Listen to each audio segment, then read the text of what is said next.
Alô? Bom dia, boa tarde, boa noite, porque o programa repete. Mais uma vez no ar,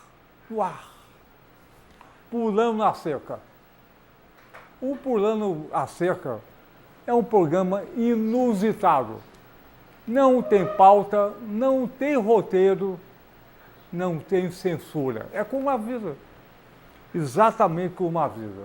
Hoje, dia 5 de dezembro de 2014. O apresentador do programa sou eu, Daniel Sultoriance, médico. O único apresentador do mundo que já teve AVC, acidente vascular cerebral, que é a doença que mais mata no Brasil e no mundo, está lá. Pulando a cerca, por quê? Vou explicar. Pular a cerca por cima, pelo meio, por baixo. Porque a gente enxerga do outro lado. O outro lado não tem sacanagem, não tem corrupção, tem educação, saúde, justiça. Então, pular a cerca é uma coisa essencial. Pode ser interpretado como sacanagem, mas ou superação.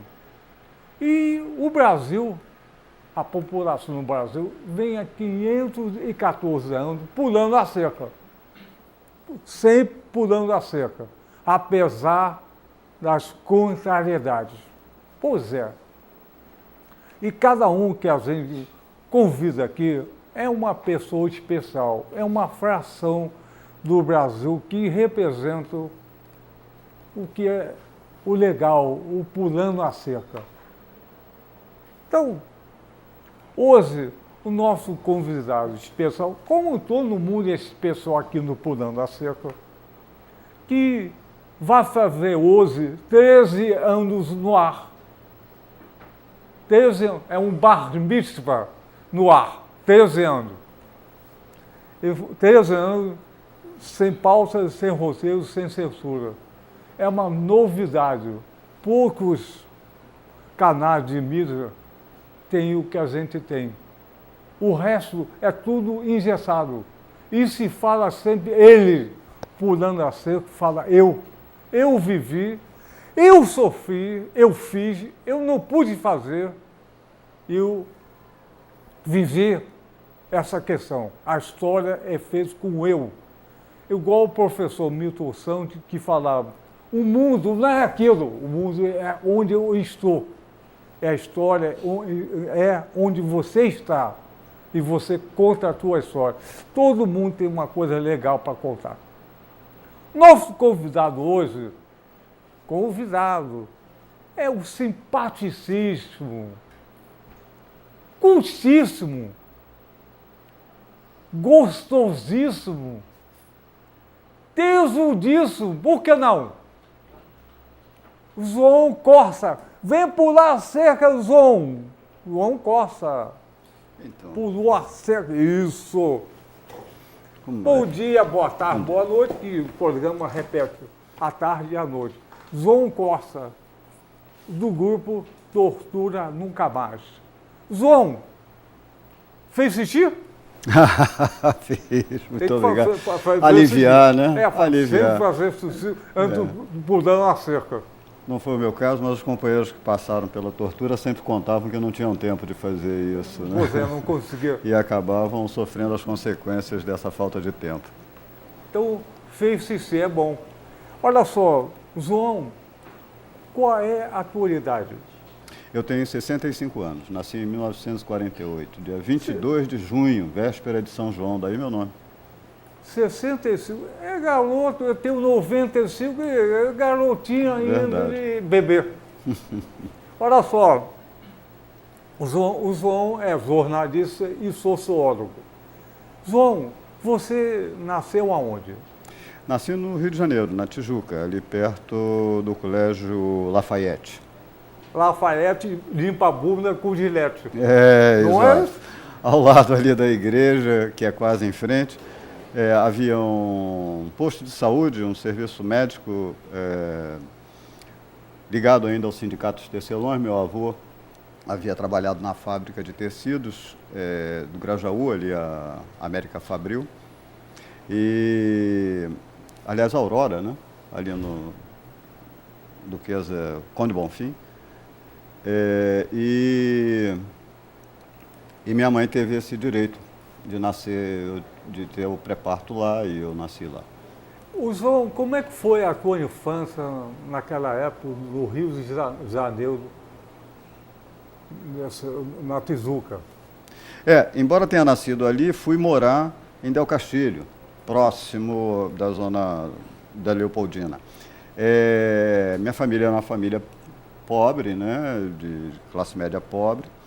Meu pai, um servidor público, trabalhava já naquela época administrando o antigo IAPC, Instituto de Aposentadoria dos Comerciários, o conjunto residencial que ficava ali no Del Castilho. Ele era responsável pela manutenção do prédio, atendimento das questões de demandas populares ali da região. E eu estudei numa escola que é dentro próximo a esse conjunto, escola, não esqueço nunca, 910 Manuel Bonfim, primeiro homem a pensar nas perspectivas socialistas para a sociedade brasileira, está lá registrado em seus livros. E, enfim, morava numa rua que corria a Vala Viva ao lado da casa em que morava, né? A rua Itamaracá. E olha só, você tinha uma família. Seguido das experiências da violência praticada pelos agentes de Estado. Né? Sim. Você tinha uma família grande? Sim, minha família é muito grande. A família Costa é ligada à família Rodrigues, é ligada à família Ferro Costa, é ligada, então, são várias. Você então tinha primo e prima? Tenho primo. Meus padrinhos eram Rodrigues, Dagoberto Rodrigues, era um homem, era um militar, ligado ao governo João Goulart, e trabalhava para o governo, responsável pelas telecomunicações, e que tinha como projeto de governo a nacionalização das telecomunicações no Brasil, seguindo as experiências de Brizola, no Rio Grande do Sul. Então eu vou perguntar a você o seguinte: você tem primo e prima? Tem uma prima morta, Maria de Lourdes. Não, então tinha a prima na infância. Sim, você brincava de médico com as suas primas? Sim, chegamos a brincar. Ficou vermelho. Eu também brincava, eu brinco até hoje de médico. Sim, você seguiu, né? Você gostou da experiência? É ótimo. Ficou vermelhinho. Eu brincava de hora, a prima, bom, brincava de médico. Porque na época eram brincadeiras que a gente conversava entre os primos. Não com as primas. As primas eram nossas admirações e nossas burinações. Prima é para brincar de médico. E ocultávamos dos pais, né? Que tínhamos uma brincadeira. Era tudo institucionalidade pelo outro lado da cerca, né? Exatamente. Olha só, então, e a tua adolescência? Sim, essa já foi, por influência familiar, muito próxima à Igreja Católica. Eu fazia parte de um movimento da Juventude Estudantil Católica.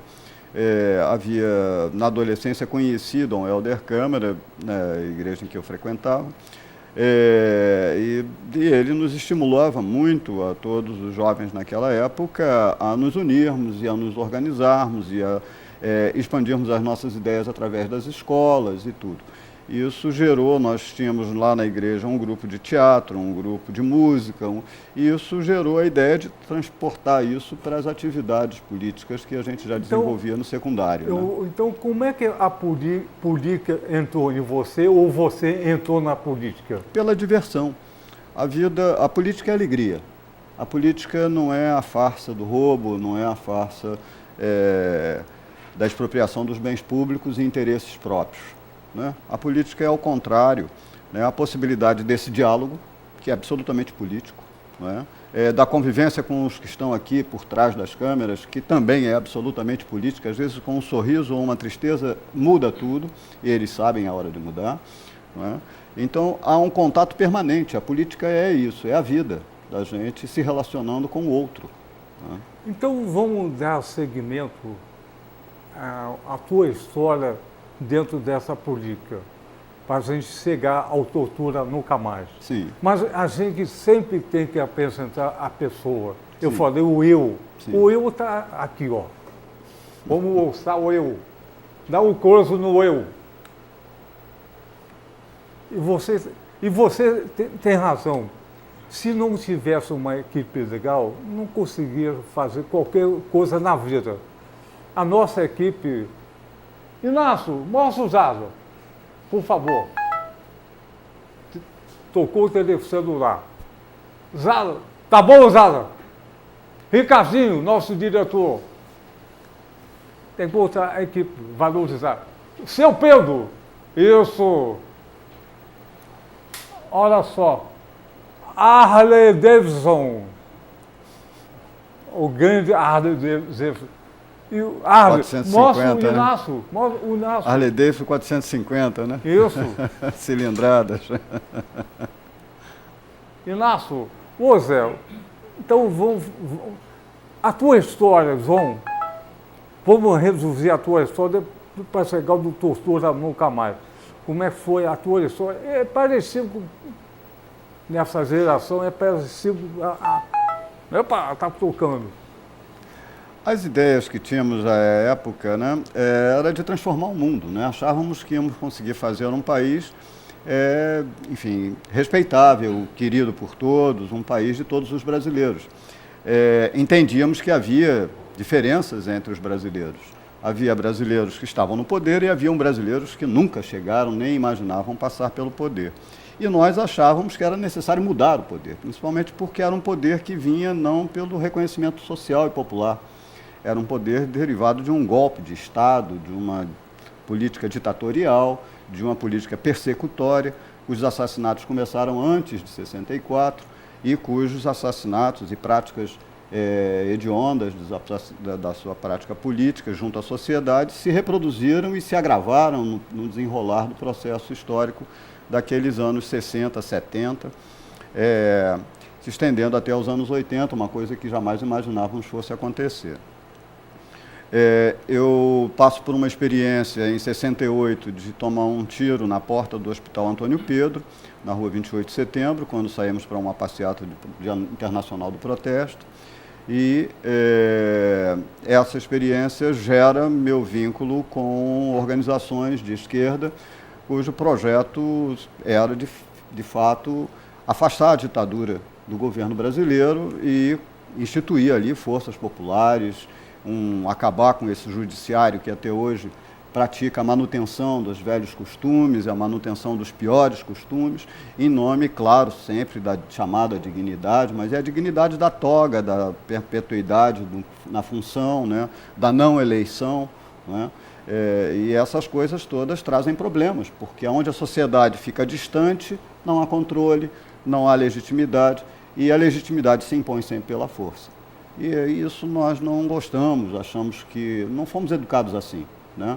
Embora muitos de nós tenham passado por uma infância difícil, de pequenas surras da forma como era a educação familiar na época, né? Mas tudo isso sempre foi para se alcançar a liberdade. Pulamos a cerca aqui para alcançar a liberdade, porque a liberdade está do lado oposto da cerca mesmo, né? A gente sabe disso. O lado oficial da cerca é o lado da institucionalização das perpetuidades do controle, das dominações de Estado, das repressões, da violência, e isso, enfim, legitimado pelo judiciário. Então, na tua história que você começou...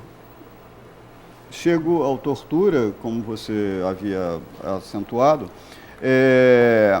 a partir de um espancamento sofrido por 15 bandidos no bairro em que morava, em Santa Teresa, e isso me leva, eu sabia que já a tortura, que eu tinha tido meus primeiros contatos ainda nos anos 70, né, durante o 70. A chamada o Comitê Brasileiro pela Anistia, onde eu participei várias vezes, fiz vários amigos ali. Depois segui minha profissão jornalística e fui para Brasília, estava em Brasília quando houve a fundação, no Sindicato dos Jornalistas aqui do Rio de Janeiro, do Grupo Tortura no Camais do Rio de Janeiro, em 85. Mantivemos sempre contatos, ainda que à distância, e eu retomo esses laços a partir de 2002, quando sofro esse espancamento e o grupo já fazia trabalhos de atendimento das populações, familiares de desaparecidos, jovens desaparecidos nas favelas, né? E fazia atendimento aos seus familiares. Eu disse, bom, vamos lá conversar sobre essa questão, que é uma questão da maior importância, uma vez que o Estado está dividindo a violência de Estado com setores civis organizados paramilitarmente, né, que exercem nas comunidades um poder de polícia, um poder de violação de direitos muito forte. As coisas não seguiram nesse rumo, porém, os nossos contatos vieram se aprofundando e ainda hoje discutimos essas questões de atendimento, não apenas das questões, das demandas ainda dos sobreviventes da ditadura e do enquadramento do Estado brasileiro no reconhecimento dos crimes permanentes de desaparecimento, até hoje não esclarecidos, né? E também nos que se reproduzem a partir de então na sociedade dita democrática, né? Em que temos um Estado que funciona numa duplicidade de funções, de poderes, desde os legítimos aos ilegítimos. Governos do Rio de Janeiro, por exemplo, nunca tomaram nenhuma atitude séria, grave, não é, contra a ação policial nas delegacias, nos quartéis, nos desaparecimentos, né? Tivemos agora recentemente, em 2013, manifestações com milhares de pessoas nas ruas exigindo o esclarecimento do desaparecimento de Amarildo. Mas quem é Amarildo? Amarildo é um das centenas de desaparecidos políticos praticados pelo Estado e omitidos pelo Estado através do Poder Judiciário, que não atua. João, você que participou desse movimento contra a ditadura, antes tinha o presidente João Goulart, e estava avançando em reforma importante para o país. O João Goulart tinha 80% de aprovação da população e foi detonado exatamente por isso. Essa geração que se seguiu contra a ditadura, que eu fiz parte, apesar de todo o poder militar armado pela ditadura, imagina só se não houvesse esse caminho que essa geração tomou contra a ditadura. Imagina só o que aconteceu hoje nesse país. Imagina só. Apesar da covardia entre as forças, imagina só se não tivesse essa força pequena contra aquela gigante ditadura.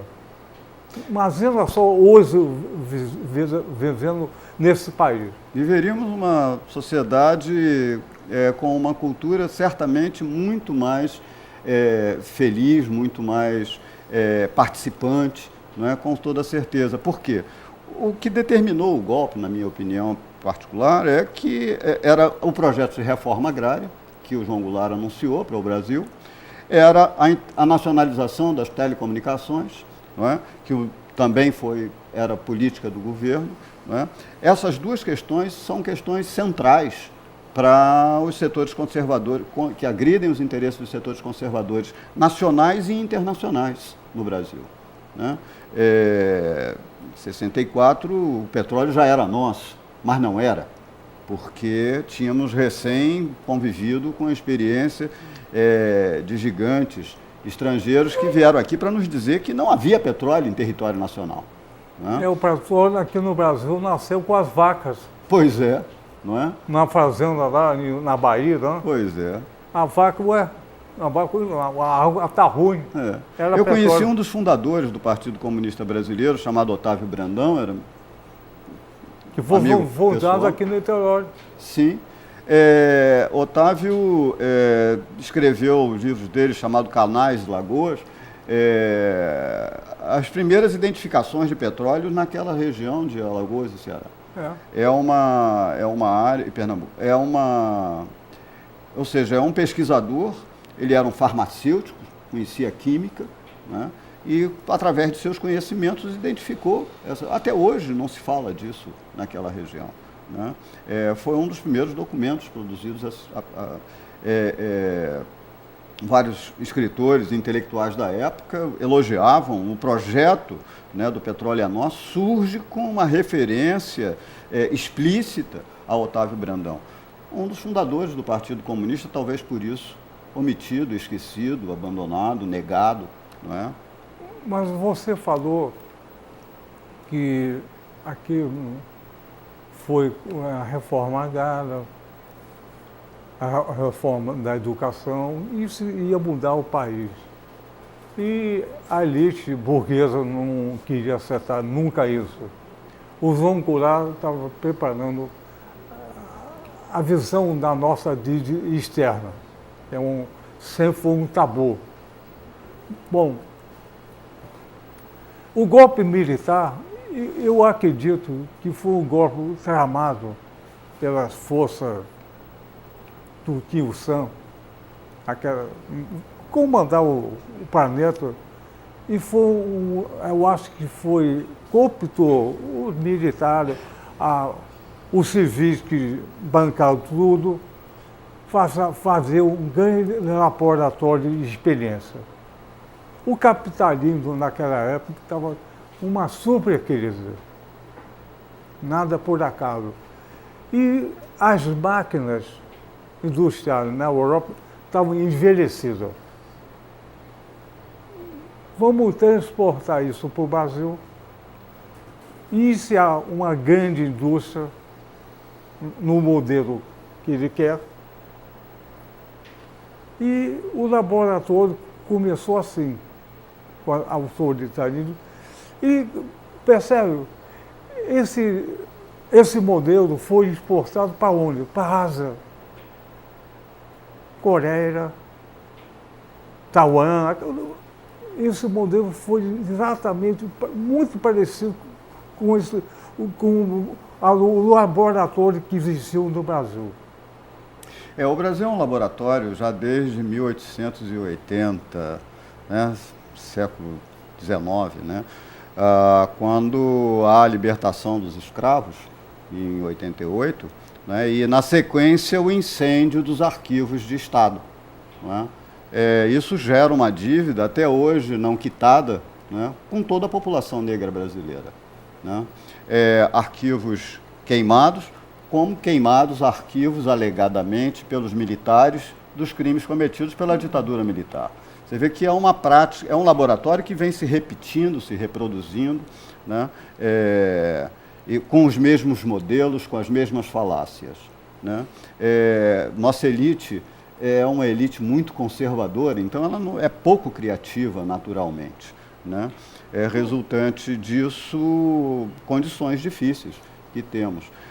A exportação dos modelos, como disse você, né, dos países ditos desenvolvidos, né, para os países coloniais, é uma estratégia desses países para manter as relações de dependência colonial. Né? Dominar o mercado. De domínio de mercado, né? A própria globalização, que era um projeto do Hitler. Né? O Hitler, quando lutou, né, os inimigos maiores do Hitler eram os comunistas à época, porque ofereciam aos trabalhadores alternativas que os estados capitalistas não ofereciam, né, chamado bem-estar social.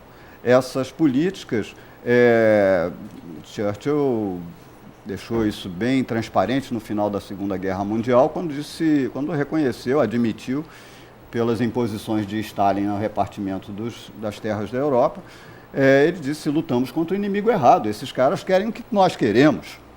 Né?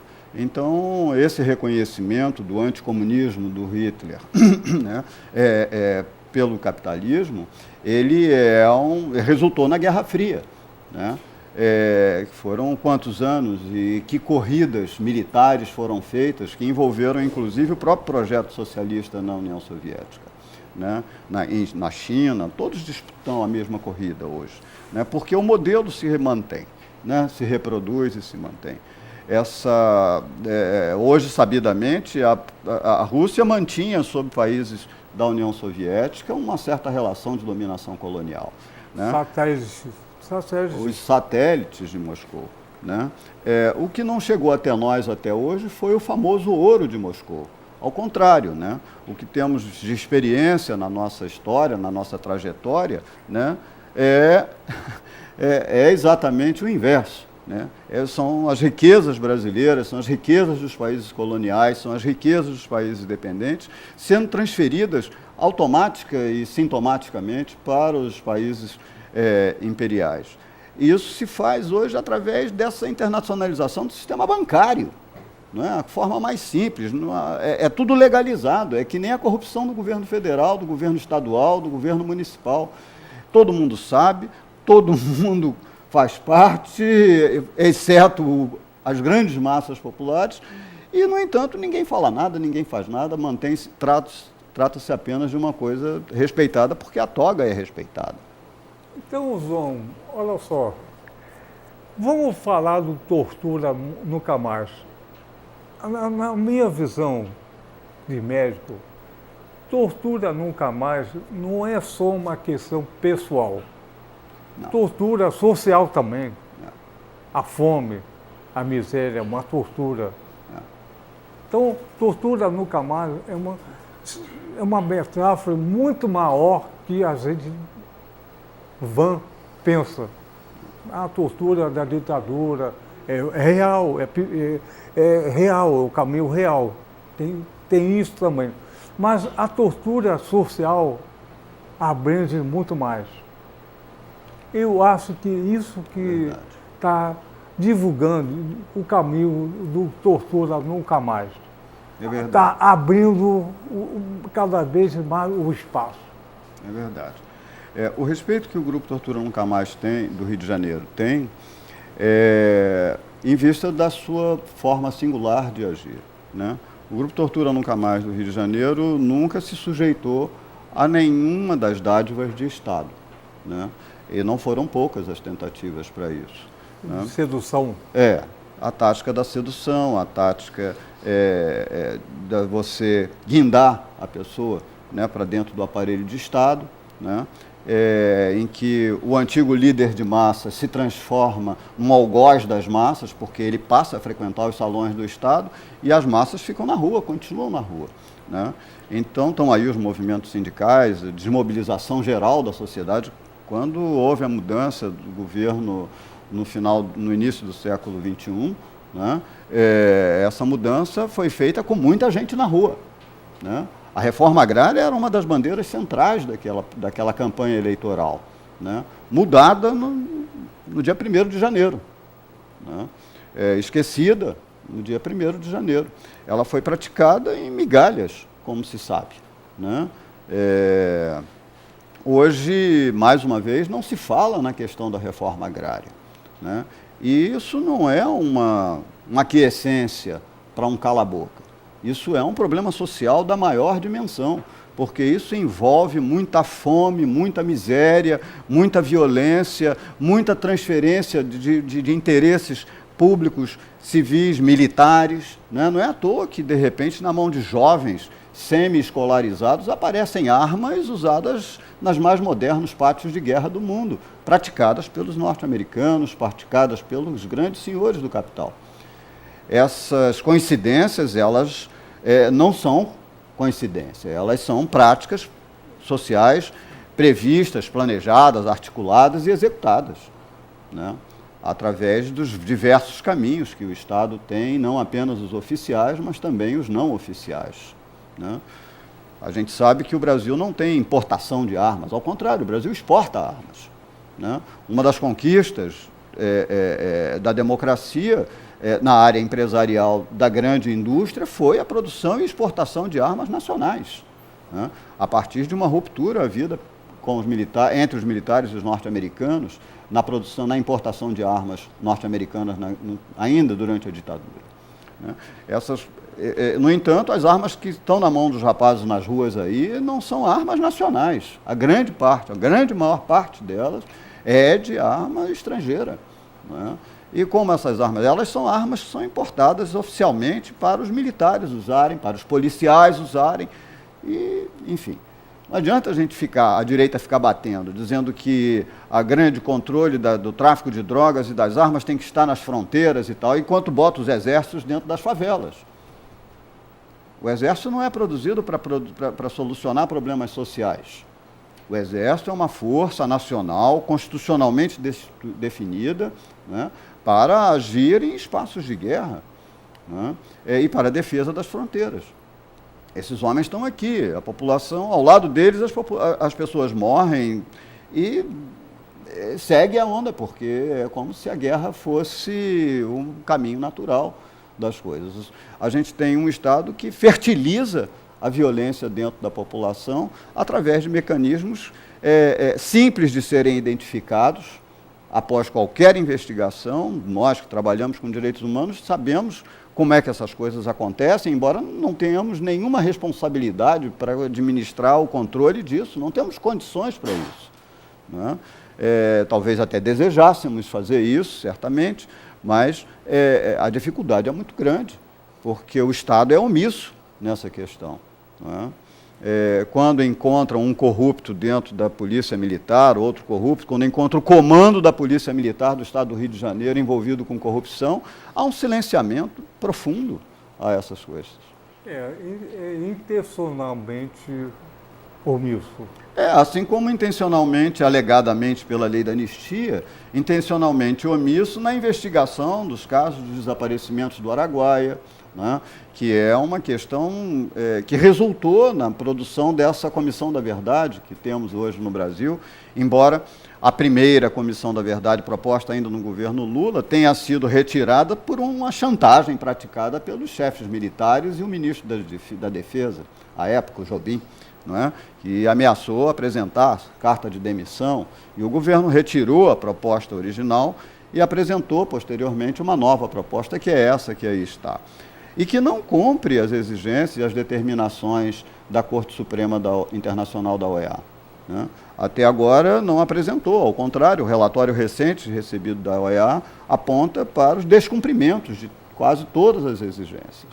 Eu acho que a Comissão da Verdade, falta uma palavra, é a Comissão da Verdade e Justiça. Certamente. A primeira tinha uma referência a essa questão. Né? A primeira não fazia nenhuma referência à possibilidade de novos sigilos, de novos arquivos sigilosos. Né? Essas coisas se mantêm.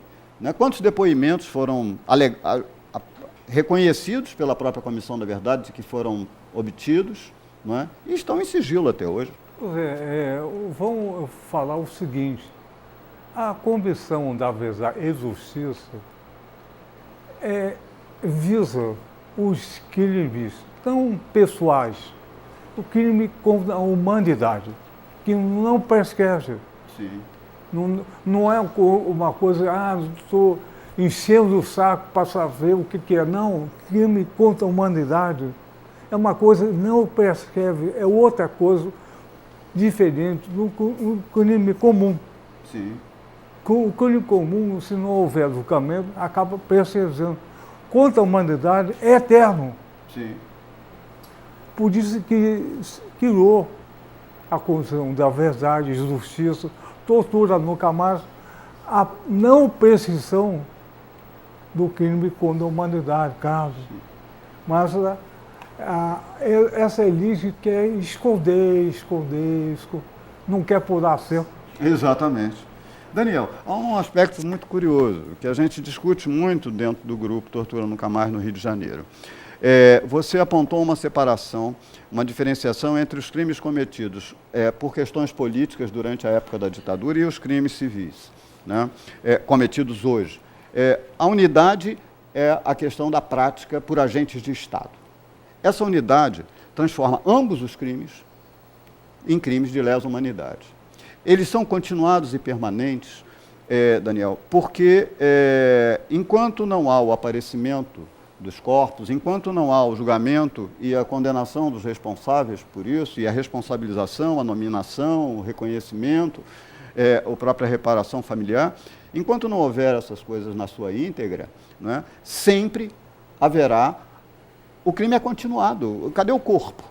Então ele foi praticado lá em 1970, mas cadê o corpo? Até hoje não foi entregue, não foi reconhecido. E quem praticou? O agente do Estado, não é? A mando do Estado, não é? Embora não assumidamente, muitas vezes, porque a covardia é parte do Estado, né? Então, pelo menos dos homens que estão na administração do Estado, né? Então, essa questão, ela é uma questão que está unificada sob esse aspecto e ela é igual nos dois lados, né? Por que tomamos a referência dos crimes cometidos pela ditadura? A referência dos crimes cometidos pela ditadura é porque a ditadura era um Estado de arbítrio, não era um Estado legítimo, era um Estado ilegal, né?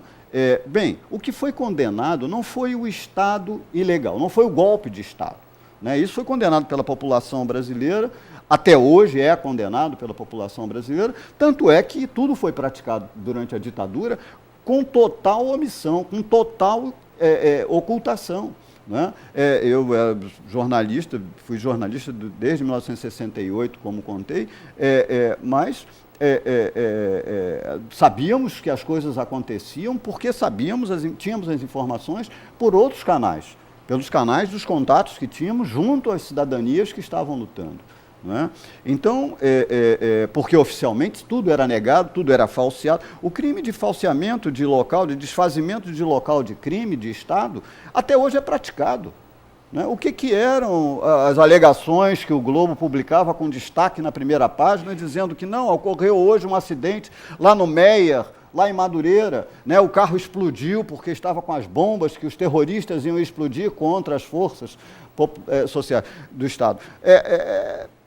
Era exatamente o desfazimento e a farsa. O que foi a morte do Marighella? Foi uma farsa, não ocorreu daquela forma como foi mostrada para a sociedade inteira. Hoje, sempre se soube isso naquela época, hoje se sabe isso sobejamente, né? Alguns casos vêm sendo reconhecidas essas questões, porém, essas práticas, e é disso que se trata, né, na questão dos direitos humanos, essas práticas estão continuadas e se realizam ainda hoje, e é isso que nos torna atuais, é isso que nos faz respeitáveis, porque nós não conciliamos com essas práticas, praticadas hoje e como ontem, né? Então, a condenação que a Corte faz, né, ao Brasil em 2010, a condenação ela é resultante exatamente desse aspecto, de que o Estado brasileiro fez um acordo entre si, não é, contra a sociedade, promulgando uma lei da anistia que não envolve esses casos, porque se você lê a lei da anistia, você vê que esses casos não estão incluídos nem citados ali. Porque já naquela ocasião o Brasil tinha acordos assinados internacionais que faziam valer os direitos humanos, né? No entanto, até hoje não consolidada essa prática. É isso que a Corte volta a apontar como uma exigência para o país, né, para os nossos governos. É preciso que os nossos governantes cumpram com pelo menos alguns dos respeitos, já que eles não conseguem enfrentar e derrubar o poder financeiro do império, né, o poder industrial do império, que então eles compram com os poderes civis, porque ao menos assim a população pode ter um reconhecimento. Imagina, os negros até hoje precisam do reconhecimento de suas terras que foram reconhecidas na Constituição de 88. Agora cria-se uma comissão da verdade, o que vai fazer? Vai levantar os arquivos de José Bonifácio? Aqueles que ele queimou? Quer dizer, como são os arquivos da ditadura hoje? Estão todos queimados, eles insistem em afirmar. No entanto, a comissão que investiga, o Poder Judiciário que investiga o Hospital do Exército, encontra documentos, né, recém-arquivados nos cofres do diretor do Hospital do Exército, né? O Hospital do Exército está mantendo essa prática ainda hoje. Quer dizer, é claro que aquele diretor não é o responsável pessoal por isso, porque isso ele está cumprindo uma ordem, no mínimo, ele está cumprindo uma ordem. João, olha só, aqui o tempo passa rápido. É rápido, muito rápido. É rápido. No dentista, 1 hora equivale a 10. No motel, 15 minutos. 1 hora no motel não dá nem para conversar. Vamos aproveitar. Como é que, já que estamos na televisão, como é que a gente pode ter contato com Tortura Nunca Mais? É uma instituição aberta, mas como é que tem contato?